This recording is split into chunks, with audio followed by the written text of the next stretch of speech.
Hello and welcome to Women's Running Stories, where normally exceptional women runners share inspirational stories about their running experiences. I am Cherie Louise Turner. I am the host and producer of this podcast, and this is not a normal episode. I will be returning tomorrow with a story from an exceptional woman runner, but for now, I bring you this. Because I want to acknowledge that I, perhaps much like you, have been very affected by this election. And I want to let you know that I am mindful and intentional about the fact that this podcast does not happen in a vacuum. It exists in a much bigger world. My personal feelings and beliefs about the world infiltrate the decisions I make for this show, even if I don't make that super explicit all the time. I don't editorialize much in my episodes, but know that there is always intent and purpose here. And just to be clear and transparent, I proudly voted for Kamala Harris, and I am horrified by what we are facing.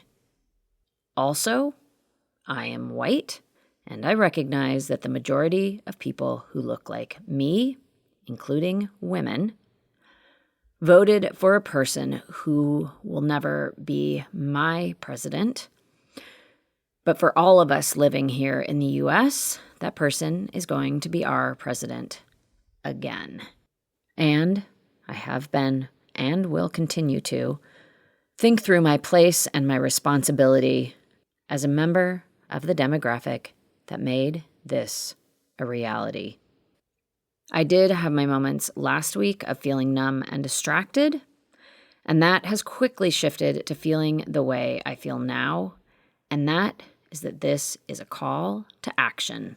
I feel it as a time to double down on getting to work. I've been seeing a lot written by people about feeling sad and full of despair and feeling hopeless and looking for places to find some hope.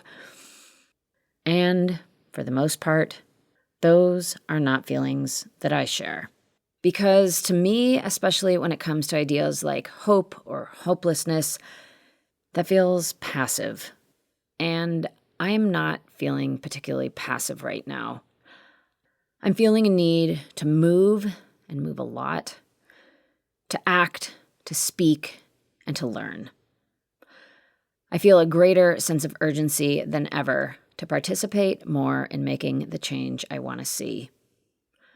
So one thing I will do is I will continue to make this podcast and to share these stories, because I feel strongly about the ability of stories to shape and change the way we see the world, and that's what's kept me passionate about making this podcast from the beginning, and I continue to feel that way. And in a broader sense, I feel like artists, creatives, storytellers play a really important role in our world. And I came across a quote over the weekend that beautifully, succinctly summed up my feelings. And it is a quote that will be my guiding mantra for the foreseeable future. It came from Jinghaun Liu Tervalon's newsletter, which she just renamed Wings and Spikes, and she shared a series of quotes in her most recent newsletter. And the one that sang out to me came from Toni Morrison, and this is what Morrison writes. "This is precisely the time when artists go to work. There is no time for despair, no place for self-pity, no need for silence, no room for fear. We speak, we write. That is how civilizations heal." And so that is what I intend to do. Speak and write. Well, and of course, invite other women to speak. I was also thinking the other day about an article that I read several years ago that I think about often. It was an article about saving the wildlife in Africa, and it was from a newspaper that I picked up somewhere in South Africa while I was there. And at the end of the article, there was the one final question, and that was, what is the one thing we can do to save this wildlife? The question was posed to an expert in the field, and that person responded simply, educate the girls. And what sticks with me is how applicable this thinking is to so many situations. So I am sitting with that, and I am considering how that might inform my actions going forward. I am also turning it on myself as I move forward. I will be doubling down once again on educating myself and filling the gaps in my knowledge, especially around feminist thinking. I've been reading more bell hooks recently. I recently read Mickey Kendall's book, Hood Feminism.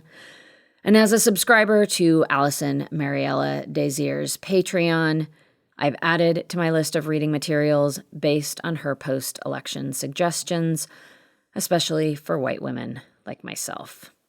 Beyond education, I feel the need to have more conversations with people who are working toward a better future so that we can learn from each other and collaborate, and connecting in person when possible feels important.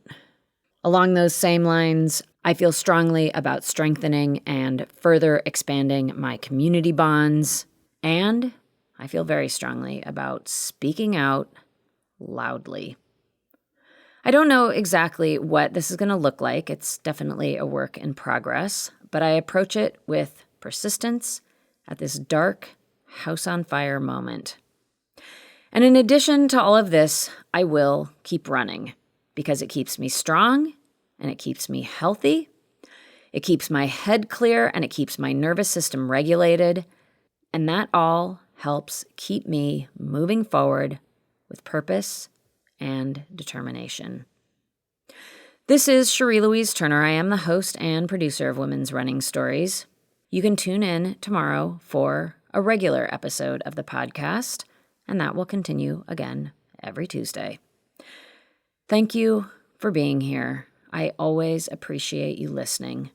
Signing off for now, I do wish you determined, powerful, strong, and loud strides forward. Women's running.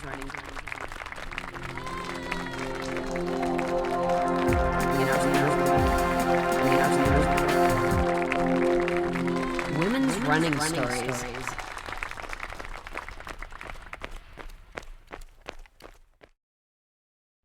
Welcome to Easy Conversations, a podcast about covering the incredible human ability to overcoming adversity.